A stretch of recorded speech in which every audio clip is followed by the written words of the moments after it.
안녕하십니까. 지난 주말부터 어딜 가나 대화의 소재는 이준석입니다. 가히 이준석 쓰납니다 라는 얘기가 나올 정도입니다. 여야 가리지 않고 정치권 비정치권 가리지 않고 30대 당수라는 바람을 일으킨 이준석 얘기로 가득 찼습니다. 이준석은 오늘 대전 현충원을 방문한 데 이어서 광주를 방문을 했습니다. 대전 현충원에 가서는 그것도 천안함 유가족들을 만난 자리에서 다시 또 눈물을 보였고, 광주 그 버스 사고 유가족들을 만나서 또 눈물을 비쳤다라고 해서 화제가 되고 있습니다. 이 이준석 바람에 대해서 당혹스럽기는 민주당도 마찬가지입니다. 민주당은 오늘 또 최고위원 회의를 열면서, 그러니까 당대표, 원내대표 이런 순서대로 이제 발언을 하게 되는데, 원내대표 다음으로는 맨 마지막 발언 순서였던 지명직 최고위원이죠. 청년 목신 그 이동학 최고위원에게 세 번째로 마이크를 넘겼고, 이동학 최고위원이 마이크를 받아서 이준석 대표가 이야기하는 것처럼 당혁신, 공천혁명에 민주당도 동참해야 한다라고 하면서, 이준석 대표는 이제 공천혁명을 일으키기 위해서 토론 배틀을 하겠다, 또 시험을 치겠다, 그러니까 컴퓨터 활용법에 대한 시험을 치겠다 이랬는데, 우리는 한 발 더 나아가서 유권자들이 배심원으로 참여를 해서 이 후보를 선출하는, 후보가 토론하고 연설하는 것을 보면서 후보를 선출하는 배심원제를 도입하자, 또 이런 얘기도 했습니다. 더 나아가서 민주당의 송영길 대표도 어떻게든 이게 지금 이준석 바람이 여야 다 틀어서 저게 어디로 흘러가게 될지 지금 아무도 알 수가 없지만, 워낙 태풍급이니까 일단 이준석 바람을 외면해서는 안 되니까요. 지금 이준석 바람이 올라는 타약했으니까 또 송영길 대표는 여야정 협의체를 가동을 하자, 정례회동을 하자, 이렇게 제안을 했습니다. 지금 송영길 대표 입장에서는 민주당이 갑자기 노쇠한 정당, 이래 꼰대 정당으로 갑자기 훅 밀려나는 이런 사태, 그 다음 자신이 아직 나이 60도 안 됐는데 이제 노쇠하고 꼰대가 되어버린, 이게 벼락거지라는 말이 있었듯이 벼락꼰대라고도 얘기를 합니다. 갑자기 벼락꼰대가 되어버렸으니까 어떻게 해서든 이 이준석을 만나서 자신의 존재 가치를 증명을 해야 하는데, 그래서 계속 협치 얘기를 하고 자주 만나자 이런 얘기를 합니다. 근데 지난 경선 과정에서 제가 보건데, 송영길 대표가 이준석에게 말빨이라고 하죠. 말빨로나 순발력으로 이길 수 있을 것 같지 않습니다. 그래서 여야정 협의체가 됐던 송영길의 계획대로 될 수 있을지는 좀 더 지켜봐야 될 것 같습니다. 어쨌든 야당뿐만 아니라 여당 어디에서도 자전거를 타고 출근하는 30대 당대표, 지금까지는 준서가 하다가 갑자기 대표님이라고 부르기도 어색한 이런 상황들이 연출이 되고 있습니다. 이러는 와중에 지금 벼락꼰대들이 된 노장년청을 대변하는 목소리가 있었습니다. 국민의힘이 아니고 민주당의 오선 의원이죠. 이상민 의원이 SNS에 글을 올려서 노장년청, 이준석 바람을 맞이해서 당당해지자라고 하는 이런 내용의 글을 올렸습니다. 이상민 의원이 이런 얘기를 했습니다. 노장년들에게 드리는 글 해서, 당당합시다. 주눅 들지 말고 오히려 변화와 쇄신을 혁명적으로 앞장서 이끌어가자, 이렇게 주장을 했습니다. 이상민은 또 이준석 돌풍에 온통 세상 인심이 노장년들을 식충이 취급하며 몰아세운다라고 하면서, 청년 정치가 마치 만능 해결사 또는 만병통치약인 양 한껏 추겨 세운다, 이렇게 지적을 했습니다. 그러면서 젊은 시절 솟구치는 패기가 요즘 청년들 못지않았던 우리가 그 패기를 되살리고 오늘의 노련함과 경륜을 합하면 한번 해볼만 하지 않습니까? 라고 되물었습니다. 그러면서 이상민은 시행착오와 좌절, 과오는 송두리째 부인되거나 폐기시켜야 할 것이 아니라 소중한 자산으로 활용되어야 한다 라고 하면서 마지막에 윤여정, 나훈아, 조용필, 바이든 모두를 내걸면서 오히려 중장년층이 변화와 쇄신을 혁명적으로 앞장서서 이끌어 나가자, 이렇게 얘기를 했습니다. 민주당 의원이긴 하지만 이상민 의원은 한 번씩 이렇게 곧은 쓴소리도 자주 하고 하죠. 유상민 의원이 노 장년청에게 주눅들지 말고 당당하게 개혁이 필요하다면 그 개혁을 경륜을 앞세워서 오히려 더 앞장서서 개혁을 이끌어 나가자라고 하는 말에는 동감을 합니다. 맞습니다. 나훈아나 윤여정까지를 끌어왔는데 그렇죠. 나훈아가 지난해 추석 때 보여준 그 나훈아 쇼를 보면 나훈아가 70이 넘은 나이에도 그 창법도 좀 바꿨지 않습니까? 뭐 옛날에는 좀 많이 느끼한 거였는데 그 느끼함도 빼고 계속 70이 넘었는데도 바뀌는 창법, 새로운 모습을 보여주려고 노력하는 것. 뭐 윤여정 씨도 배우로서 연기가 계속 새로운 모습을 보여주는 그런 점에서 특히 뭐 조용필 씨 같은 경우에는 노래를 지금도 새로운 노래의 실험을 하고 있는 이런 모습을 보여주는 것들, 그런 얘기들이 오히려 경륜이 변화와 쇄신을 앞장서 이끌 수 있다. 이런 지적에 공감을 합니다. 제가 이준석을 쳐다보면서 들은 생각은 두 가지입니다. 이준석이 지금 말하고 있는 당개혁, 그 당개혁은 좀 따뜻한 마음으로 격려해주는 마음으로 쳐다볼 수 있다. 하지만 이준석이 지금 여러 가지 얘기를 하고 있는 저 윤석열, 홍준표, 안철수를 비롯한 당 밖에 있는 대선 후보들과 손을 잡는 방법, 좀 더 쉽게 이야기하면 국민의힘으로 다 들어오게 하는 방법, 이 부분에 대해서는 참 좀 걱정이 많습니다. 이렇게 기대와 걱정으로 좀 나뉘어지는데 먼저 이준석이 얘기하는 이 개혁이 사실은 내용을 들여다보면 큰 게 별로 없습니다. 지금 이준석이 개혁을 이야기하는 것 두 가지입니다. 공천을 주면서 시험을 치자. 공천이 가장 중요하죠. 시험을 치자. 시험 내용은 토론 배틀, 그 다음에 컴퓨터 활용 능력, 시험을 치자라는 것입니다. 이걸 어떻게 봐야 하느냐. 이걸 놓고 이준석 밑에서 그러면 윤석열과 안철수, 홍준표가 와서 컴퓨터 시험 쳐야 하느냐. 이게 말이 되느냐. 공천 전에 이런 자격시험을 치는 것이 세계 정당 역사에 있었느냐, 이런 얘기들 반론을 합니다. 이해를 합니다. 저도 충분히 이해가 되는 부분이고요. 앞으로 대선 전국에서 당대표의 역할은 대선 후보가 뽑히는 그 순간까지입니다. 그 순간까지 가장 중요하죠. 그 다음에는 이제 대선 후보 중심으로 당이 흘러가게 됩니다. 당대표는 필요하면 공동선대위원장으로 또 활약을 하게 되죠. 내년 6월에 있을 지방선거 공천, 정당에서는 가장 중요한 것이 맞습니다. 공천입니다. 지방선거 공천 많은 개혁을 할 수 있습니다. 얘기를. 그렇지만 지방선거 공천도 대선 후보가 뽑히면 대선 후보를 중심으로 최종 결정이 됩니다. 그래서 제가 드리는 말씀은 토론 배틀도 좋고 컴퓨터 시험도 좋습니다. 이준석이 한번 하자면 괜찮다고 봅니다.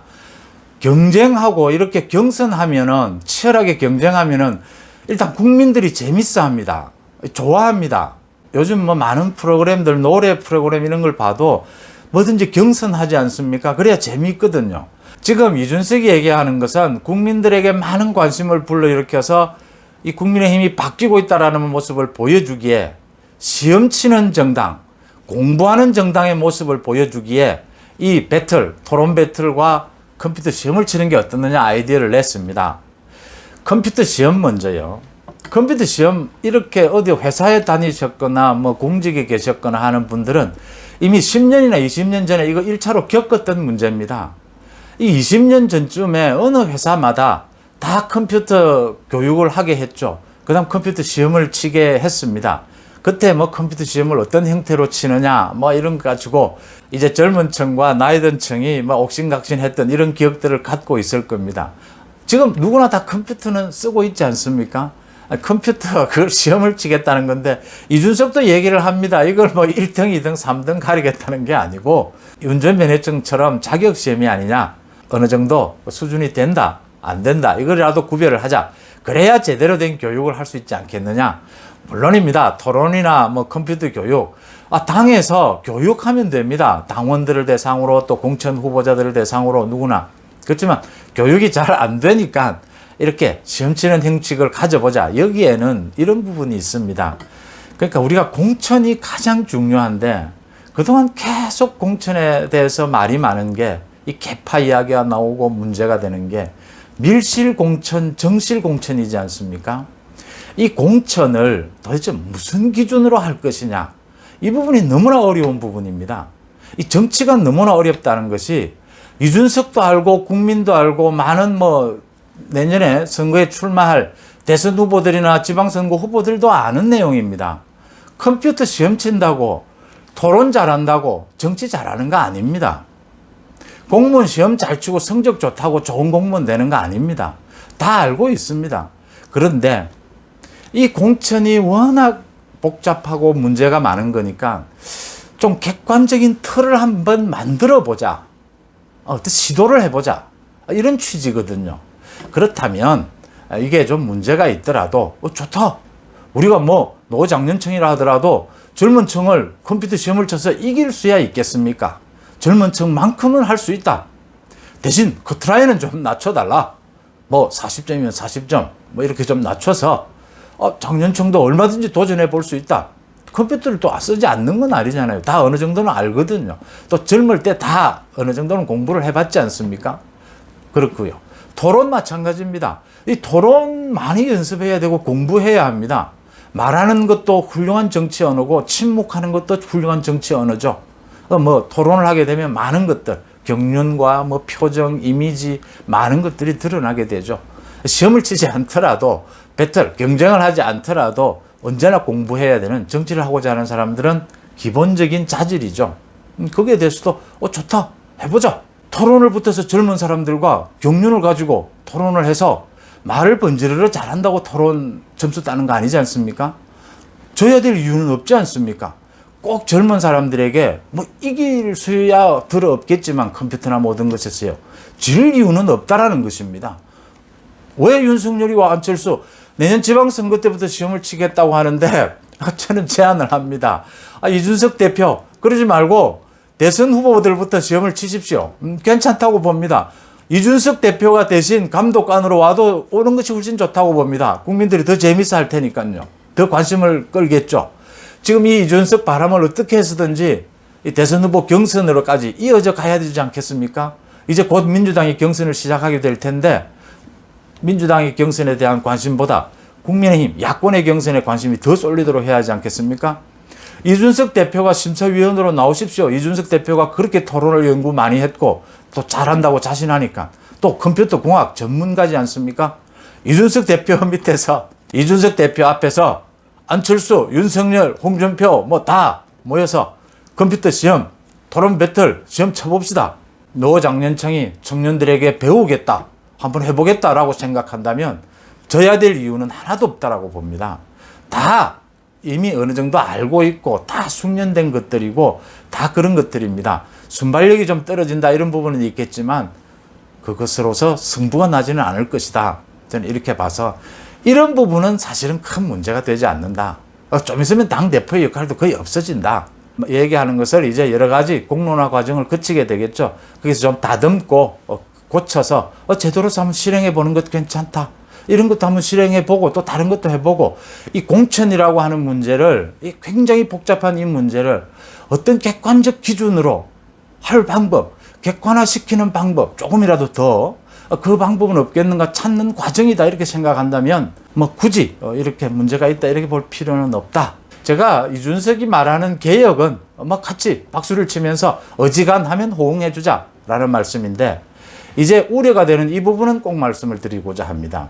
그러니까 이준석 대표가 이 문제가 생긴다면 여기서 생길 수가 있습니다. 어느 정도의 갈등, 어느 정도 작은 실수는 묻어주고 넘어갈 수 있습니다. 대선 전국에서 사실 당대표의 역할이라는 건 그렇게 크지 않습니다. 다른 때에 비해서.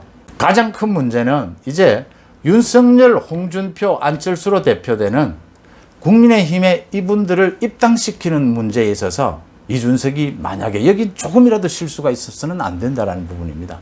이 부분이 가장 중요합니다. 이 부분만 해결되고 나면 다른 것들은 크게 문제가 될 것이 없습니다.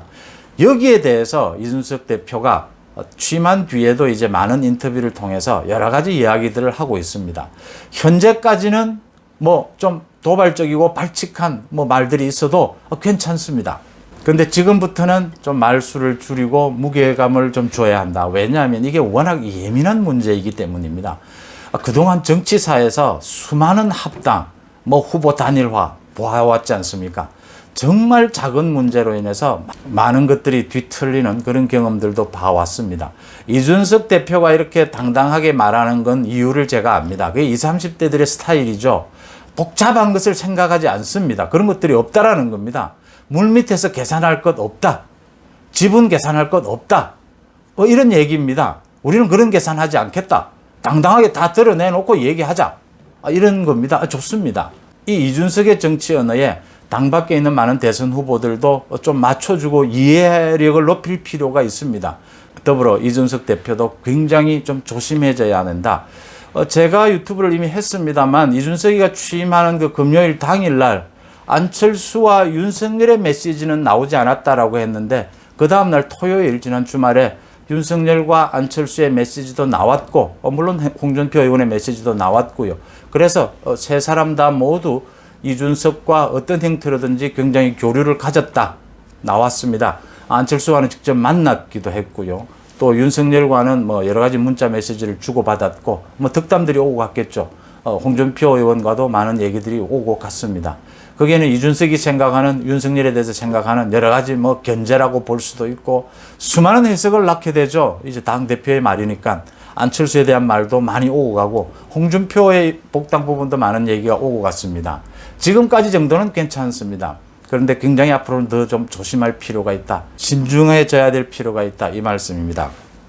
뭐 예를 들어서 오늘 아침처럼 뭐 이준석이 어느 방송과의 인터뷰에서 앞으로 대선 전국에서 시대정신 화두는 경제 부분이 되지 않겠느냐, 공정으로 끝까지 갈 수 있겠느냐, 이러면 당장 뭐 윤석열을 견제하는 것이냐 이런 얘기가 나옵니다. 그 다음 당내에 누구를 의식한 것 아니냐, 이렇게 말 한마디가 예민한 부분입니다.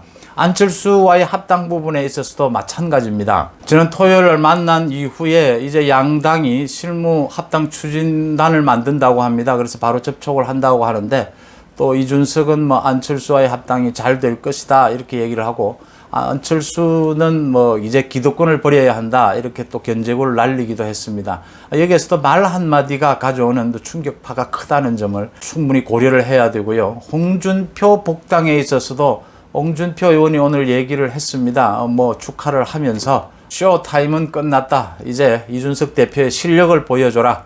이 복당 문제를 정말 단칼에 해결하는 그런 것을 보여줄 때가 됐다 이런 얘기를 했습니다. 이준석도 홍준표 복당을 막아야 될 이유, 뭐 시기를 늦춰야 될 이유 아무것도 없다. 최고위원회의에서 누가 얘기가 나오면 이건 곧바로 해결될 문제다 이렇게 얘기를 합니다. 그렇지만 그렇게 간단하게 해결될 수 있는 문제들은 아니다라는 점에서 이렇게 완급을 조절하고 수위를 조절하고 신중해질 때 신중해지고 또 과감하게 뭐 이준석 스타일대로 과감하게 치고 나갈 때는 또 치고 나가더라도 그런 부분들에 대해서 좀 더 심사숙고하는, 계속해서 스크린을 많이 거치는 주변과 이런 것들이 필요하다 이렇게 보입니다.